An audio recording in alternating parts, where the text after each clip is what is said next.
महायुतीचा जागा वाटपाचा फॉर्म्युला काय या संदर्भात चर्चा सुरू असताना आता मात्र जो पक्ष जिंकेल ती जागा त्या पक्षाला असा फॉर्म्युला समोर येतोय।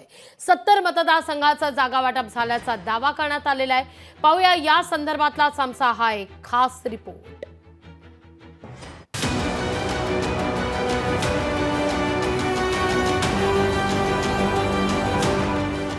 महायुतीच्या जागा वाटपाचा फॉर्म्युला काय? जो पक्ष जिंकेल ती जागा त्या पक्षाला। 70 मतदारसंघाचं जागा वाटप झाल्याचा दावा। महायुतीच्या जागा वाटपाचा फॉर्म्युला काय असणार यावरून आता महायुतीत मंथन सुरू झालंय। मुख्यमंत्री एकनाथ शिंदेंनी लोकसभेच्या स्ट्राइक रेटवर विधानसभेचं जागा वाटप होणार असल्याचं सांगितलं होतं। मुख्यमंत्र्यांच्या वक्तव्यानंतर भाजपनं नवा फॉर्म्युला आणलाय। ज्या मित्रपक्षाचा उमेदवार जिंकून येईल तो मतदारसंघ त्या पक्षाला हा फॉर्म्युला असल्याचं बावनकुळेंनी सांगितलं। 80-90 नाही, 160-170 नाही किंवा कुठल्या आकड्यावर जायचं नाही। एकच आकडा जिंकण्याकरता लढायचा आहे। जिथे अजितदादा जिंकेल तिथे अजितदादाचा आग्रह आम्ही मान्य करू, जिथे एकनाथ शिंदे जिंकेल त्यांचा आग्रह मान्य करू, आणि जिथे आम्ही जिंकतोय त्या ठिकाणी ते आग्रह मान्य करतील। हाच महायुतीचा फॉर्म्युला आहे, याच्यापेक्षा वेगळा फॉर्म्युला नाही आहे। विद्यमान आमदारांच्या जागा त्या पक्षाकडे राहणार असल्याचं शिवसेनेनं सांगितलं। माध्यमांमध्ये चर्चेला जाणारा फॉर्म्युला चुकीचा असल्याचा दावा शिवसेनेनं केलाय।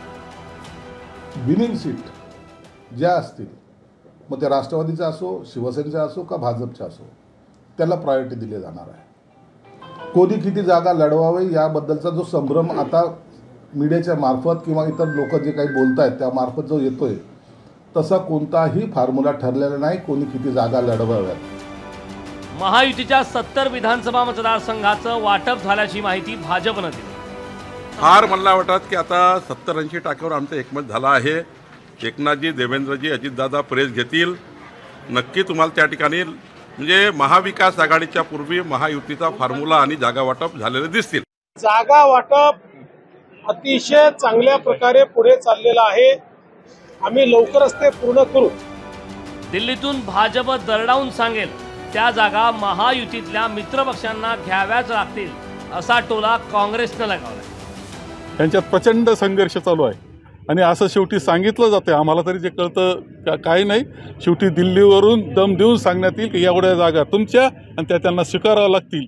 म्हणजे मित्रपक्ष जे आहेत, शिंदे सेना असेल, नाहीतर आमच्या अजित पवारांची काय राष्ट्रवादी असेल, एकदा दिल्लीहून सांगितल्यावर गप्प ऐकतील असं म्हटलं जातं। महायुतीच्या जागा वाटपाचं निश्चित सूत्र कोणालाच सांगता येत नाही। जागा वाटपाचं हे सूत्र ठरलं नाही तर लोकसभेसारखा गोंधळ पुन्हा होईल हे मात्र निश्चित। ज्ञानेश्वर पवारसह सचिन बडे, लोकशाही मराठी, संभाजीनगर। लोकशाही मराठी ऐका, पहा, जागरूक रहा।